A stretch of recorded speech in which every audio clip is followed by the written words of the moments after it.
somebody out there, somebody watching me right now has logged on. I apologize that I'm driving and you're going to hear GPS and everything. I apologize, but I felt the need to talk to you, the person who logged onto this video because you're thinking about taking your own life. And now you're probably thinking, I'm going to try and talk you out of it. And you're absolutely right. And since you're going to kill yourself, you got nothing to lose by listening to my ugly head talk to you for a second here. So you're one of a couple of different types of people. You are either somebody that's older, and when I say older, I mean, you know, not a kid. And you know, you're down, man. Something has got you to this point. You know, a divorce after a certain amount of time. No divorces are easy. I was married for 20 years, 19 years. The last year was a horrific divorce. I know what that's like. Family destroyed. Maybe the loss of a loved one. This sounds weird, but those that subscribe to me know I just lost my dog. Well, it's been a while now, I guess. In October, I lost my dog, which was, I love that dog more than anything that's ever lived on this planet. I know what loss is. You know what loss is. Maybe you just lost your job. You know, there's so many different scenarios.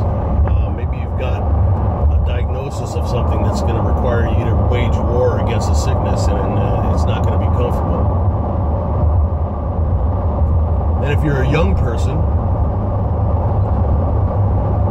there's just as many possibilities that brought you to this video too.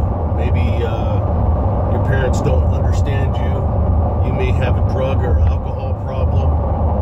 Maybe you got somebody pregnant and you're just afraid that the whole family's going to explode when they find out. Maybe you want to come out of the closet and you're not sure how your strict parents are going to handle that. Whatever your scenario is. Maybe you're just depressed. You know, maybe you have depression issues. I'm going to tell you straight. Maybe you're bulimic and you're self-cutting or self-mutilating. And you're doing all kind of, you know, you sit in your room and you wonder why you were alive. You hate the fact that you were born. You know, listen, I may be some old dude driving down the highway talking to my cell phone. Let me tell you something. There's a reason I'm making this video. And the reason is, it just popped into my head out of nowhere that there's somebody out here that needs to hear something like this. And so that's why I'm here. And also because I've been where you're at. Okay, and I don't want to go into detail. I've made videos before where I've told the story, but suffice to say, I know what it's like when you can't breathe because it's too fucking hard. And I've always described it as a wet, hot towel wrapped around my face and me trying to breathe, and I can't do it, man. It's because I got too much pressure and there's too much shit, and I'm fucking tired. You know, I know that feeling of I'm just exhausted. You know, my particular low point was when I was crippled, unable to walk, and found myself in the middle of a divorce while I was sitting in a wheelchair, possibly never able to walk again normal for the rest of my life. And after 20 years, lost everything, and family split up, and blah, blah, blah. And I just didn't have it in me, man. I was a 40-year-old crippled dude who couldn't walk, didn't know if he was going to be able to walk again. And, you know, I'm a warrior, I'm a paratrooper, I'm an ex-cop, I'm a fighter, but I had run out of steam, man. I just didn't have the will to go through the shit again, to figure out, you know, I spent all those years digging myself out of the ghettos of South Central Los Angeles, Inglewood, and to get into a nice freaking place, nice house. And now I find myself in a shitty fucking apartment at that time, and people stealing all my shit, and I'm crippled, and I can't, you know, it was a fucking nightmare, man. I know what it's like. And that was 2003, and now we're 2018. I'm all the way across the country from California. I'm sitting here on the East Coast. And I wouldn't have believed it if you'd have told me, but I'm living the fucking Vida Loca, man. Life is good. Doesn't mean it's not without its challenges. My wife just had, you know, back in October when my dog was lost. So a dog died in October, and then November my lovely wife ends up with cancer and had to have a major surgery. It was fucking scary, and it's still scary because we got to be checked to make sure there's no. Listen to me, life is fatal. From the minute you're born, this world is trying to kill you.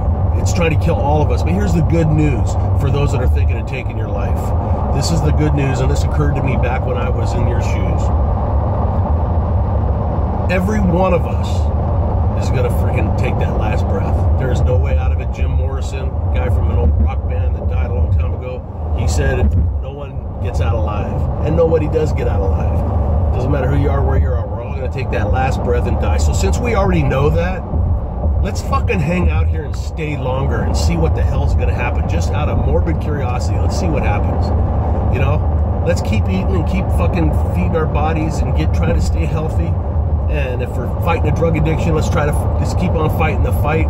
If we're losing a marriage and a family, let's see what happens. Because when I left my world and limped all the way to the East Coast, I never would have thought some chick would be interested in a crippled dude who by that time was walking on a cane and was old and fat and fucked up and ugly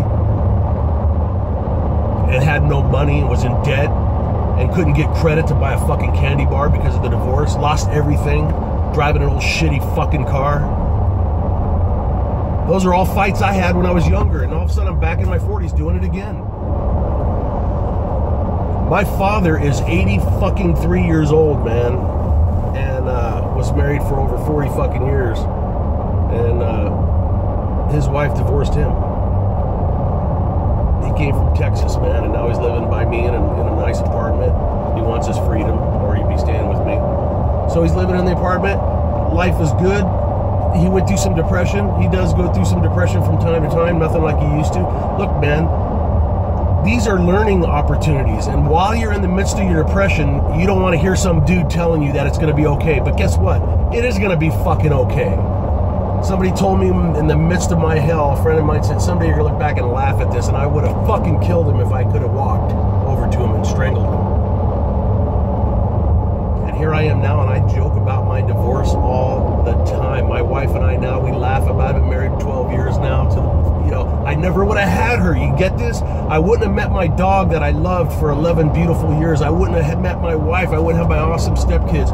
I wouldn't be in this beautiful place, Virginia, which is so much nicer than fucking Los Angeles. I mean, I have a house that's the best house I've ever had in my entire fucking 56 years of life. Because the house I live in here would be a fucking $1 billion house. Not really, but it'd be very expensive. It'd be $1 million anyways out in California. You know, I own property out here. I mean, it's just things that I just wasn't accomplishing out there. My point is, give it some time, give it some thought. Ask yourself questions that you're not asking yourself. If you end this video and you want to go hang yourself or blow your brains out, there's no stopping you. My sister jumped off a building in New York City and killed herself when she was 32 years old. You know, ain't that a bitch? And I gotta live with that. But you know what? I love her, I miss her, and when I see her, whenever I see her. Take exit 156BA on the right to Virginia 784 East, then keep left. When I do see her, when I see her again, I'm gonna slap the shit out of her because that's a real bad move to be fucking killing yourself. To shit on everybody.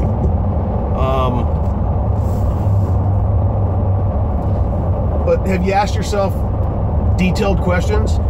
How are you going to kill yourself? And when you do kill yourself, who's going to find your body? Is your mom going to walk in your room and find your dead body? Why the fuck? What kind of evil person are you that you would do that? Is your little brother going to stroll in and find you hanging in the closet?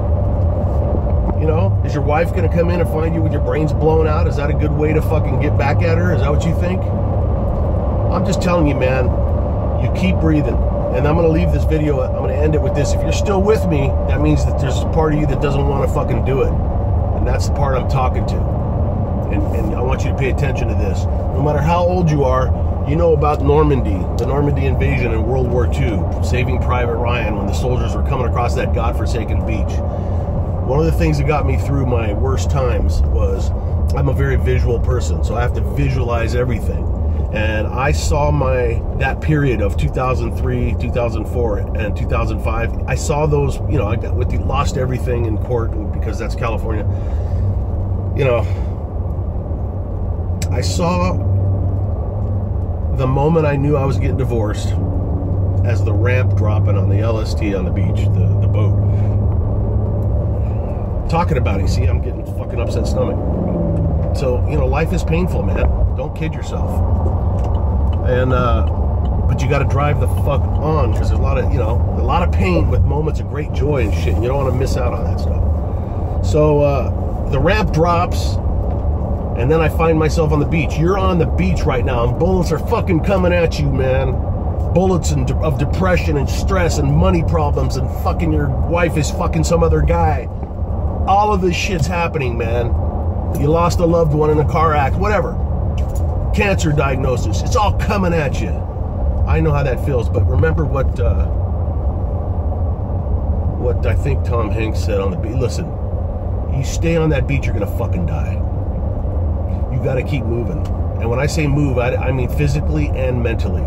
You're moving through that beach. I remember a month would go by, and in my little mind of visualization, I would see that I was another 20 feet further up the beach, still getting shot at, but things were, you know, as I got further toward the end of the beach, things were starting to get a little smoother. So you've got to just do that. You got to keep moving. Get your ass off that fucking beach, and don't be fucking stopping, because if you stop, you die. And any weak ass person can die. Dying is easy. I could jump out of the car right now and get ran over by a truck. Big fucking deal. What have I accomplished? The real fucking challenge is to stick around and make shit work and be proud of yourself and look back years later and say, God damn it, how the fuck did I get through that? All right? So just keep thinking about it, and don't forget the suicide hotline. You know, there's better people than me that can talk to you, and they're not going to try and talk you out of killing yourself. They're going to help you see things a different way, and that's all I'm trying to do. So no matter what you do, just, you know, thank you for giving me a few minutes of your time, and I hope you're still around years and years and years and years and years from now, and you can look back and go, man, that ugly motherfucker was right. I love you, man. I don't know you, but I do love you. Brother or sister, whoever the fuck you are, because I love people.